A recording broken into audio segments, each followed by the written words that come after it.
સાંજે અમે લોકોનું કામ છે કે સૌથી વધારે નશાની હાલતમાં હોય એમના કેસ કરવા. એટલે અમે અમારા ટાર્ગેટ ઉપર નીકળતા હોય છે કે આટલા કેસ આજે કરવાના છે. એમાંથી 15 છોકરા લાવ્યા હોય, એમાંથી 10 છોકરા પટેલ સમાજના હોય છે. આ વસ્તુ વિચારવાની વાત છે.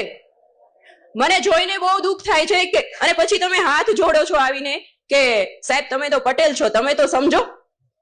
મને કોઈ આવું કે ને એટલે મને વધારે ગુસ્સો આવે છે અને હું એમ કહું છું એને કોઈ પણ ની ભલામણ આવે, કોઈ પણ ની ભલામણ આવે, પણ મારા પટેલ સમાજને તમારે છોડવાનો નથી. એક રાતી અંદર લોકઅપમાં રહેશે ને તો એને ખ્યાલ આવશે કે આ વસ્તુ ન કરાય. ખૂબ વિચારવાની વાત છે. મારે મતલબ અત્યારે સમાજના તમામ વ્યક્તિ બેઠા છે એટલે હું કહેવા માંગુ છું કે આ વસ્તુ વિચારવાની વાત છે. શું કામ આવું કરો છો? તમારી પાસે પૈસા છે તો સારી જગ્યાએ વાપરો ને. અને જે સાયબર ફ્રોડના કેસ આવે છે એમાં 50% પટેલ સમાજ હોય છે. શું કામ અવળા રસ્તે ચડો છો? પટેલ સમાજે આટલી નામના મેળવી છે, આટલું આગળ વધ્યા છે, તો શું કામ આવી રીતે પતન તરફ જવાનું? આજુબાજુના વ્યક્તિ પણ અમને એમ કહેતા હોય છે કે સાહેબ તમારો સમાજ છે, તમારો સમાજ છે. કેટલી શરમ આવે. એટલે થોડુંક વિચારવાની વાત છે.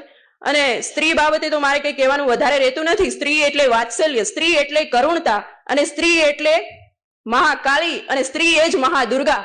તમામ રૂપ ધારણ કરી શકો છો. જ્યારે કોઈ વ્યક્તિ તમને છેડે છે, કોઈ વ્યક્તિ તમને હેરાન પરેશાન કરે છે, હમણાં જે કેસ બન્યો, તમે કદાચ રીલ્સમાં એક્ટિવ હોય, મતલબ જોતા હોય તો ખ્યાલ આવે, કાપોદ્રા કે વરાછાનો બનાવ છે. છોકરીઓને એક છોકરો હેરાન કરે છે, એના એ જ સમયે એને મારવા, એને પોતે એક્શન ઉઠાવે છે, મારે છે બધાની વચ્ચે, અને એને જેલ ભેગો કરે છે. એટલે તમારામાં એટલી તાકાત છે.